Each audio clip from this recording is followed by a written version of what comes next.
It's my great pleasure to introduce the first speaker for the day. It's Dr. Jean Coert, whom I had the pleasure of sharing accommodation for the past few days, him and Leonie. He is the assistant professor of ancient history at Dresden University, having studied at Bremen University. I think your PhD is going to get published as a book soon. Yes. And it is on Roman friendship relations under Augustus. I also note that you are the co-editor of the Amici Populi Romani database. So you haven't provided us a website for that. It would be wonderful for us to go and have a look. Your habilitation project is on constructs of manliness in Attic rhetoric. And today you will be speaking on Amazons as symbols of urban autonomy, ? Reactions to the Athenian Empire in Ionian foundation myths. So the floor is yours, Sean. Thank you very much for the kind introductions. Thank you again for the very kind introduction. So, my dear ladies and gentlemen, it's a pleasure for me to be here today and to have the opportunity to present you something from my research. As you have already heard, I want to speak today about Amazons as founders of cities. And this will be maybe surprising for you, because normally we do associate with Amazons pictures like these here from the Mausoleum of Halicarnassus, of female warriors fighting against the Greeks in mythological times, especially the famous heroes, Hercules, Theseus, or Achilles. So founding cities is not our normal connection to Amazons.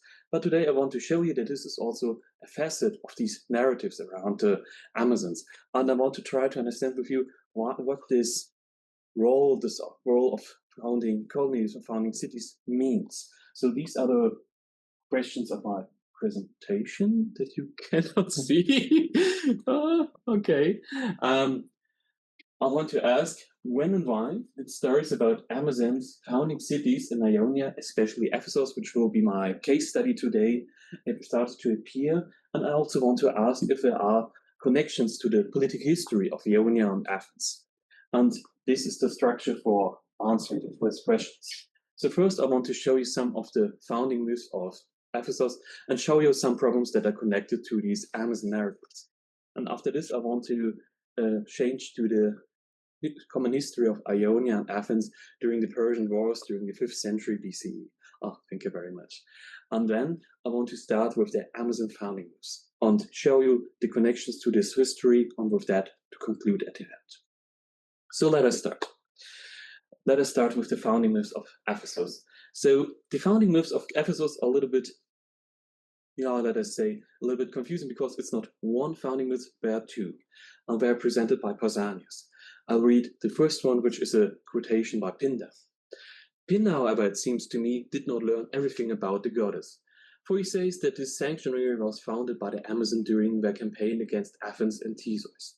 However, it was not by the Amazons that the sanctuary was founded, and so on, so that's the first version. And a little bit further, but Androclos, the son of Coteros and the Athenian king, for he it was who was appointed king of the Ionians, who sailed against Ephesus, expelled from the land of the Leleges and Lydians, who occupied the upper city. So there's some very interesting information for us. First, there are two very different versions, one with Athenians, one with Amazons. And it seems to me they are excluding each other. So also Pausanias is saying, I believe to this version, and I think Pindar, he may go forward with that. So this is a mistake by him. So this is a very weird situation. And Pausanias is not the only person who is telling us this, let us say, excluding narratives. We can also see this when we read Strabo. Also, Strabo is telling us the following story. He says that Androclos, legitimate son of Coteros, the king of Athens, was the leader of the Ionian colonization, which was later then Diolian, and that he became the founder of Ephesus. And also Strabo tends to say that the Athenian version is the right version, but he also knows the following version with the Amazons. So also here we find the following passage. At any rate, the founding of cities and the giving of names to them are ascribed to the Amazons, as for instance Ephesus and Smyrna and Cumae and Merida. So the first time when I have read the sources, I was very confused. How does this work? How can there be two different versions which exclude each other? So I did some research to understand this, and these have been my results. So I found in the recent publications on Amazons or founding myths in Ionia the following answers.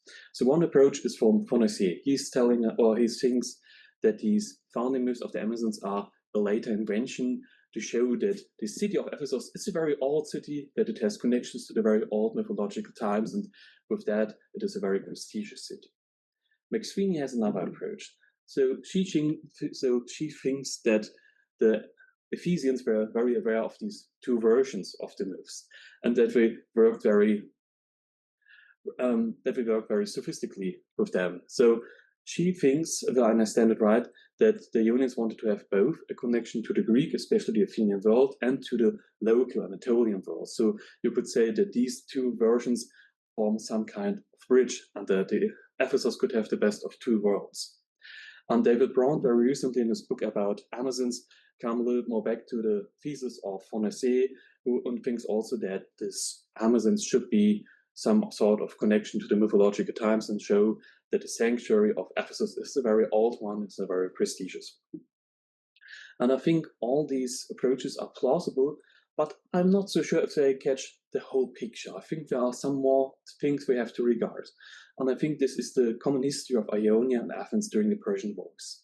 So I will give you a very short introduction to this history so that you can all understand the sources I have brought with me. So for that, let us have a look at this map here. This is a map of the Aegean in the early 5th century BCE. You see over there are many little fires here on the western coast of Asia Minor. They are symbolizing the so-called Ionian Revolt, the starting point of the conflicts with Persia. So at the beginning of the 5th century BCE, many of these cities tried to become independent, autonomies.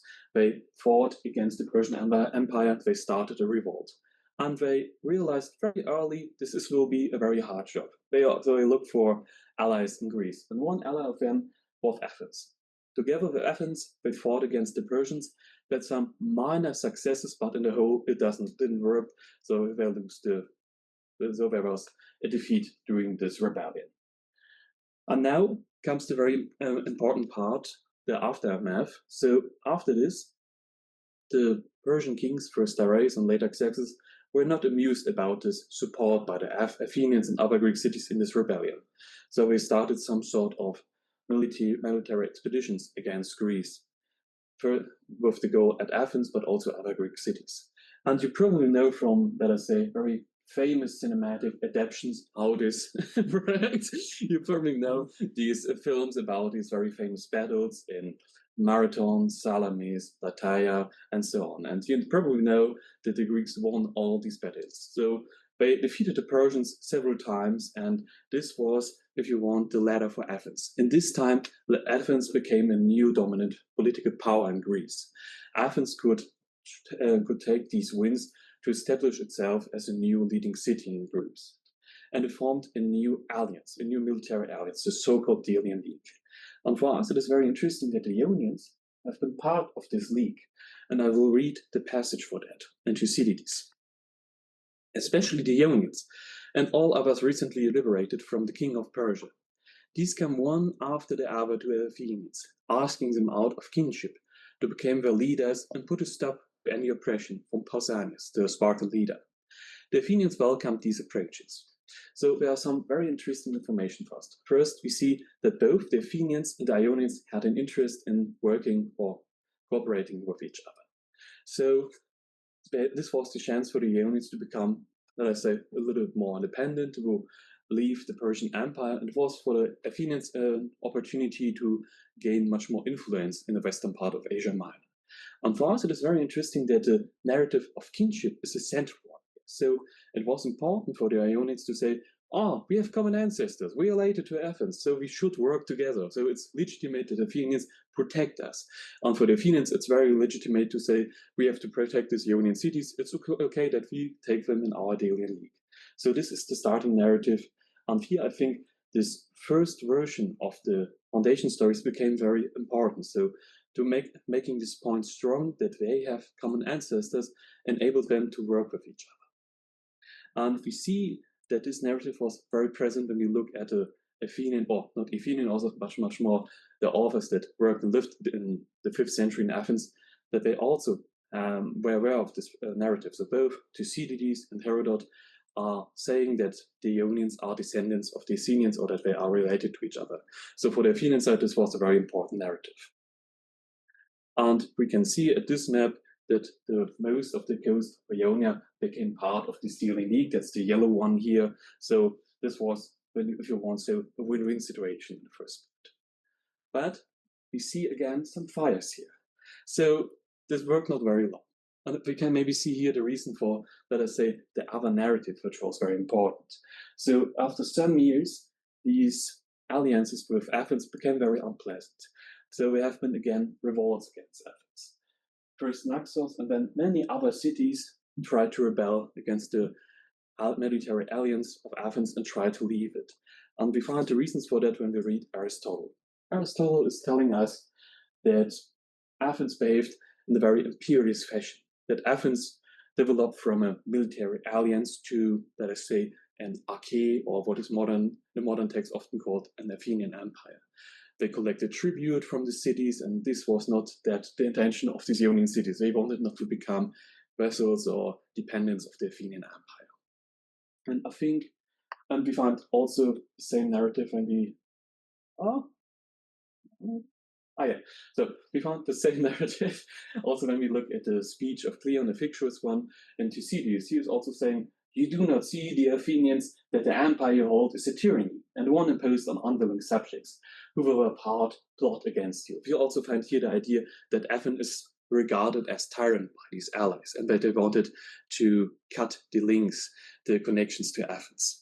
And I think this is the time when this Amazon narratives became very attractive. So, and a map again of these rebellions, but I have also already told everything. So this is the time when this Amazon narratives became, I think, very attractive.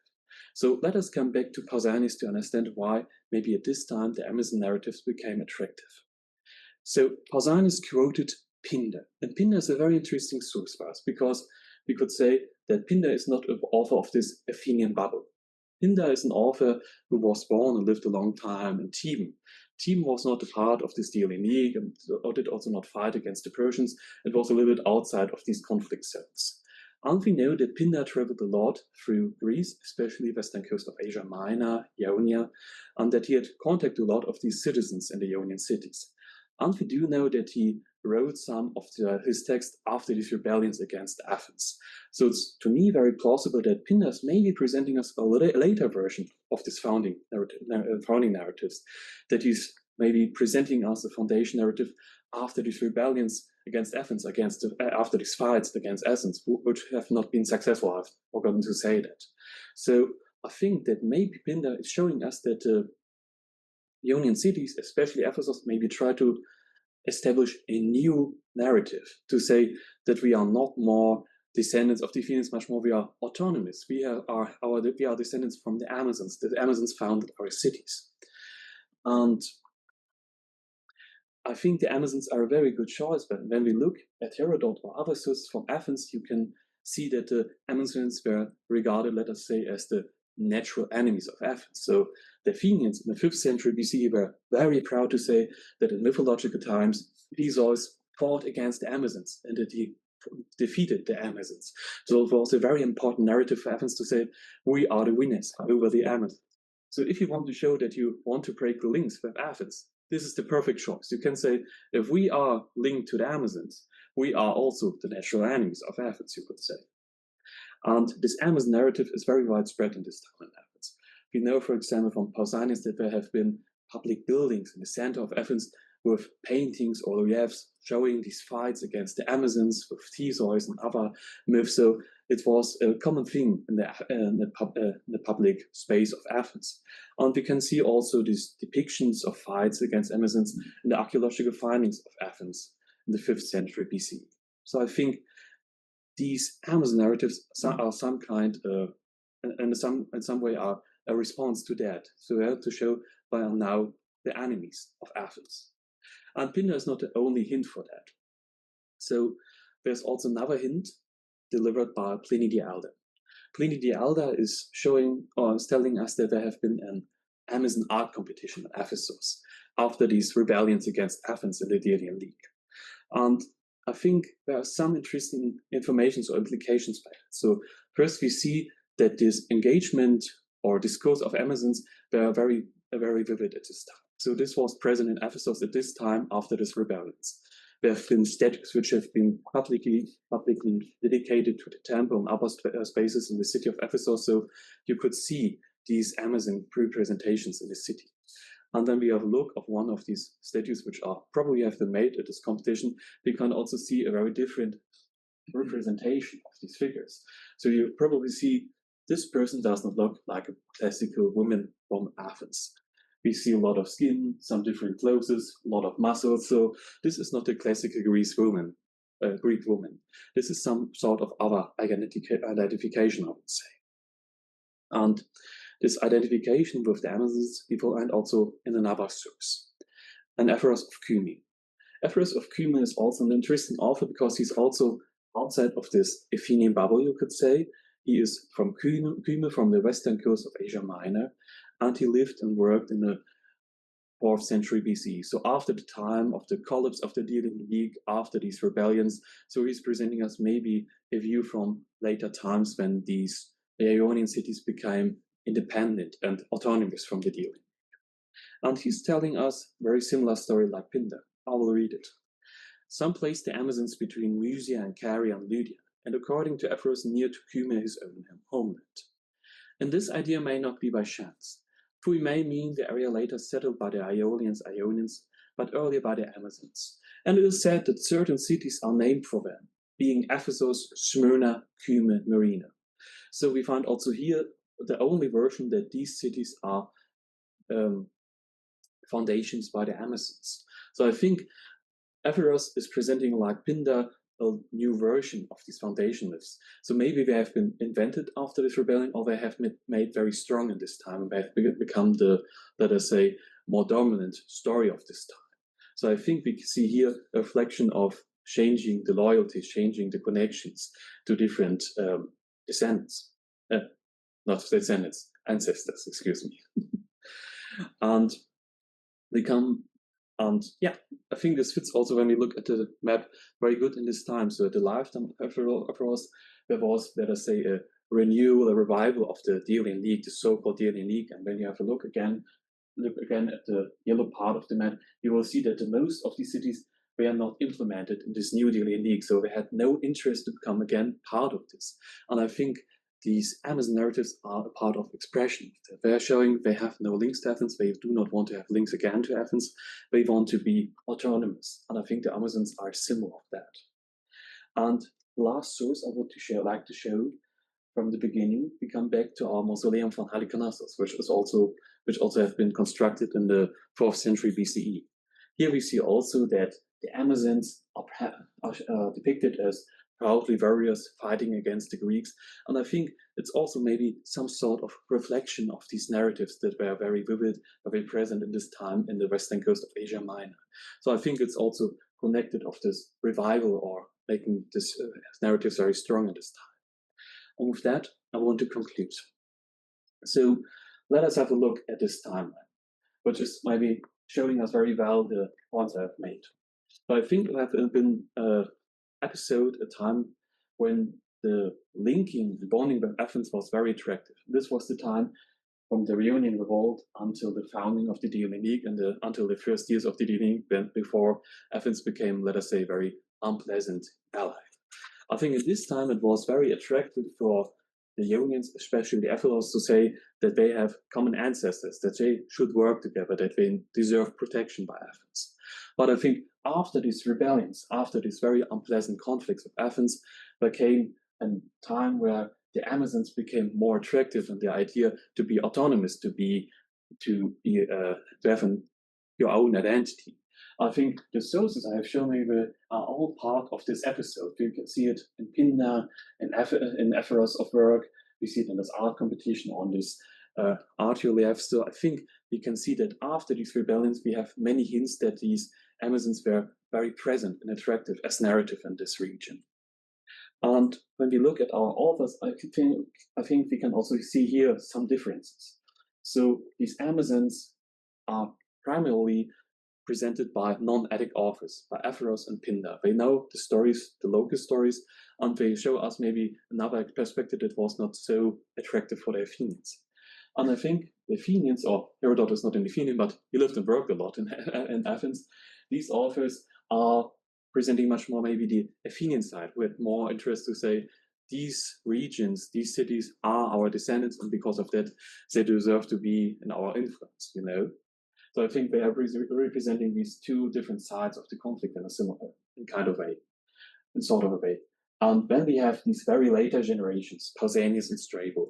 They are not much more so involved in all this political conflict, so I think they know both stories, and maybe they tend more to the Attic authors because already in the imperial time, the Athenian authors have been more, let us say, a classical canon, you could say. And I think because of that, they are tending more to these versions. And with that, I want to finish. I think we can interpret these Amazon narratives as, let us say, a reflection or answer of these movements of political loyalties and of the movement we can see this as a reflection of becoming or looking for a more autonomous and independent identity, I would say, yeah? So this would be my conclusion. And with that, I want to finish, and thank you very much for your attention. And I'm looking forward to your questions and the discussions. And if you're interested, here are the quoted and paraphrased literature.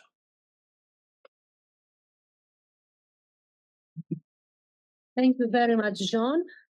We have plenty of time for questions. Let's start. Just raise your hand and go for that. And the people online, please, if you can't find the raise your hand button on your screen, it's fine. Just give us a shout. Yes, please, Andrew. Thank you very much. I wanted to ask you a little bit about the female element of the myth of foundation, and it strikes me that the Amazons are sort of liminal figures, somewhere between what is typically male and what is typically female. In the case of Ephesus, do you think there's a particular reason that there's a focus on the Amazons, perhaps given the importance of the Artemision and the role of Artemis in foundation legends? Could there be something with that?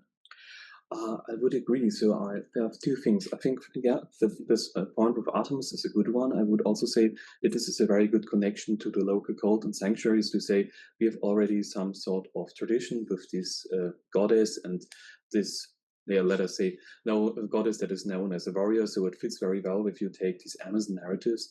And I think it's also some sort of creating a distance to the more male-dominated world of Athens and to the story of Theseus. So this is, I think, the perfect counterpart of that. So I think here the female roles are perfect to show this distance, to show that you have a different identity, that you differ from the Athenians, I would say. Yeah. Mm-hmm. Thank you. Mm-hmm. Thank you for the question. Mm-hmm. Yes, please. Well, Jean, that was an excellent contribution. I consider it a very stringent element in the bigger picture that I like to draw. I really want to collect many of these stories that are analytical and show how changing political contexts yield new narratives. And that was brilliantly argued. Methodologically, I have no problem when you say a version that is first attested may still be later in its development. I have that's often just the case of the fragmentary evidence that we have. I have a slight problem or a critical question when I look at the life dates of Pindar and when I look at the development of the Delian League. So Athens began to be regarded as oppressive, not yet actually when they crushed Naxos. Naxos was the outlier, but all the allies joined around Athens. And we see a major turning point after the disaster on the Nile. I think that was in 454-ish, when then Athens moved the treasury from Delos to the Parthenon in Athens. And that's a turning point. But even though it's not an immediate turning point, but a gradual turning point, as far as I remember, but I'm not a specialist of the area, the first major conflict that did involve Ionians was the Samian revolt in the early 430s. So there is you may have other conflicts in mind, but we should assume that the Ionians were more loyal to the Athenians than, say, other city-states on the islands or the Greek motherland, because they had the Persians so close to them. Now, my question is, considering, so we get in a little time crunch, and you did not push to date the source of the poem of Pindar, but you gave his year of death with 448. But when Pindar was from Thebes, inherited enemy of the Athenians, towards the end of his life, just slipping out of Athenian domination again, may it be that it was a subversive thought of a Theban poet trying to deny or undermine the Athenian narrative, and that it was then later received, just as a theory. It may well be, because that would help us not to speculate too much about hostilities of the Ionians with the Athenians that may be difficult to attest.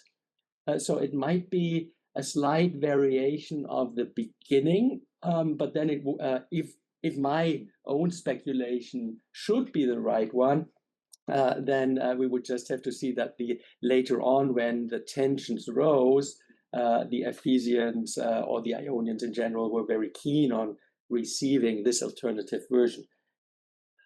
Thank you very much for the critical thoughts. So these are different points. I hope I catch them all up. So thank you very much. The first point, when this hostility started, I know this very big fights of the units were a little bit later, but in this time after Naxos, we are very, and some years later, also enrolled by the Ephesians. So we do know from Plutarch, from the Vita of Cimon, that already under the Cimonian era, do you say this also? Yeah, that's the term for this also in English, that in the Cimonian era there have already been conflicts in Ionia. So that there had been already some cities that tried to revolt against Ephesus, not all, but Ephesus have one of them. So in this case, I think this would be, for the case of Ephesus, be plausible that in this time maybe this hostility arose. And to the point of Pindar, yes, it's a little bit difficult. So yeah, that's a weakness of my argumentation. So it could be that also Pindar is doing his own thing and saying, I want to show that the Ephesians are not right, and I have a better version, something like that.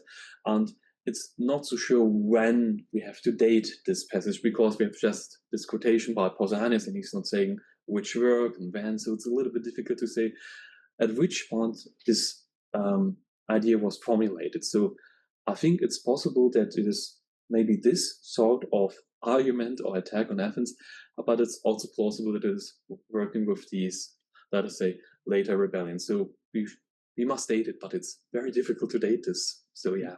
And had you also another point? Many points. I hope did not forget something. I think you addressed the key points, but then that Pindar may have had a motivation of his own as a citizen of Thebes. Yeah, indeed. But that, I think it was also covered by your response. So thank you. Thank you very much for the critical thoughts. Any more questions? Does anyone online have? Yes. Please. Ben had one first, I think. So Ben, and then do I pronounce your name correctly? Naois? Nisha. Nisha. Yeah. No worries. Go ahead, Ben. Yeah.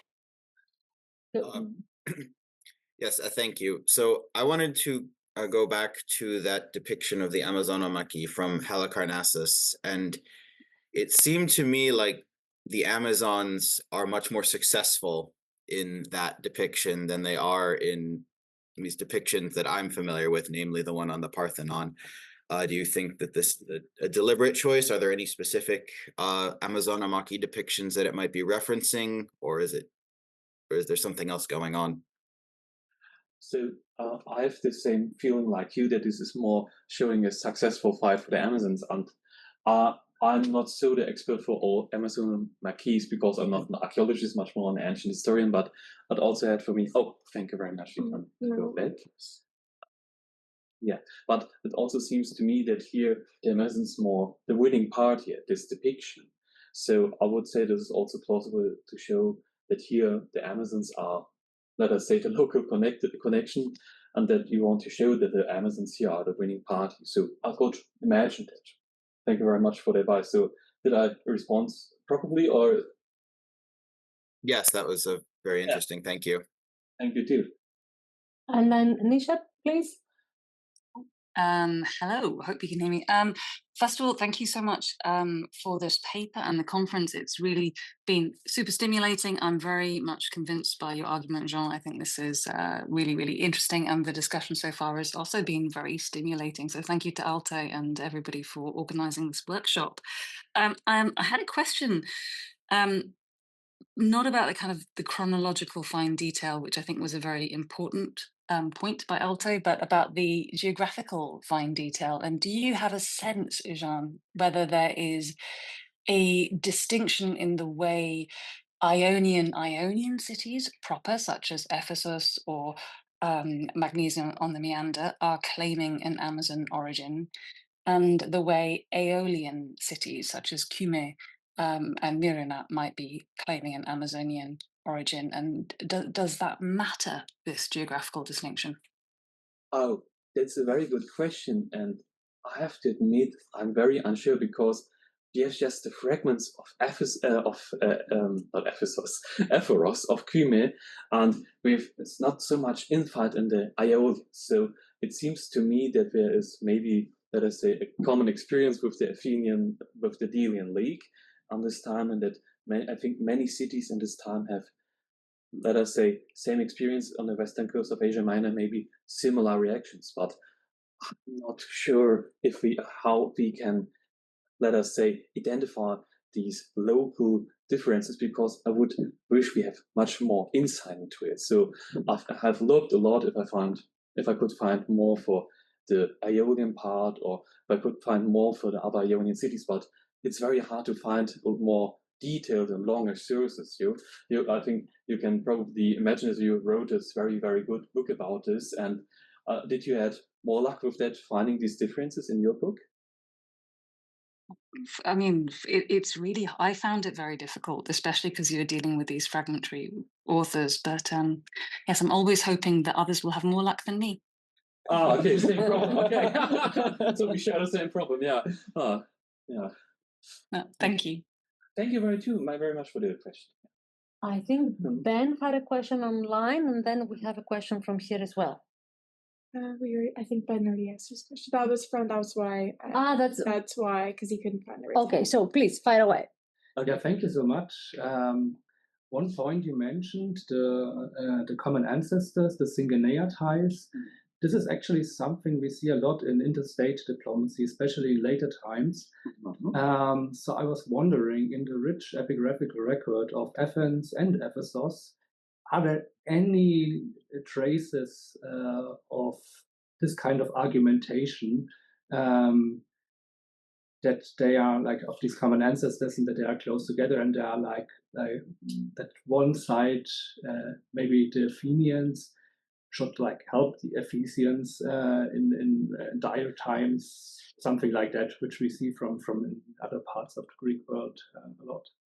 Oh, it's a very good idea and question. And I have to admit, I didn't look at the epigraphic evidence, but this is a very good idea. So I thought I will just find these, let us say, narratives of these foundation myths in the literature. But it's a very good idea to have a look, let us say, at the corpora of Athens and Ephesus or Ionian cities. Maybe there are some hints that I have not seen yet. So I cannot answer that, but that's a very good approach, and I will take it. So that's a very good idea. So yeah, I could imagine that there are traces of that. Maybe, yeah. Maybe. Yeah. Thank you. Taking advantage from the chair, as it were, can I ask you, we normally learn that the Amazons on the Parthenon are representations of the defeated Persians. Now, at Ephesus, you see the Amazons being victorious. In the context of the competition between the Ionians and the Athenians, do you see an argumentation, a rhetoric along the lines that you Athenians are like the Persians or worse than the Persians? Yeah. So I think we will find it in the critique of Thucydides, but he's an Attic author. So and I think, yeah, we get some traces in Thucydides that the allies think that of Athens, and I think we will find these, and also some rhetors are working with that, and I will think of the speeches of them. So they are also arguing, oh, you Athenians, you are now regarded like the Persians from the outside, but we have the problem, we have not so many sources from the outside which are verifying this critique from the inner circle of Athens, you could say. So I do not know, let us say, is an author from Ionia who's dealing with that, or where we have a bigger narrative or critique of that. So if someone of you have an idea, but we have the problem, the most authors are from Athens, and so we have just the inner view of that. So I think it's very hard to find it, but I think you could imagine it very well that this have been the narrative thoughts of the allies and the Ionian cities in this time, but I would not know where I would find such a passage. Do you have an idea, maybe, or? Well, my question comes from the point of view that the cult at Ephesus, the cult of Artemis at Ephesus, is not necessarily Hellenic, but it has a lot of Persian influence. Therefore, if the locals promote a storyline where Ephesus is founded by Amazons, so they seem to be sticking with the indigenous story or the local story rather than the storyline that the Athenians are trying to say that no, we were the founders, we are our true kings. That's where I'm coming from, but I don't have a particular archaeological evidence in mind that I can say, well, voila, have a look at that. Yeah, I would also wish for that. So I did also not find it, but maybe I was more primarily focusing on the literature. Maybe there are things that I haven't seen in my research, but I would wish to find something like that that is showing very directly, oh, this is an attack on Athens or the narratives of Athens. Yeah, I didn't find something. So I don't know if there's maybe a chance to find something. Thank you very much, John. Let us thank John for his talk.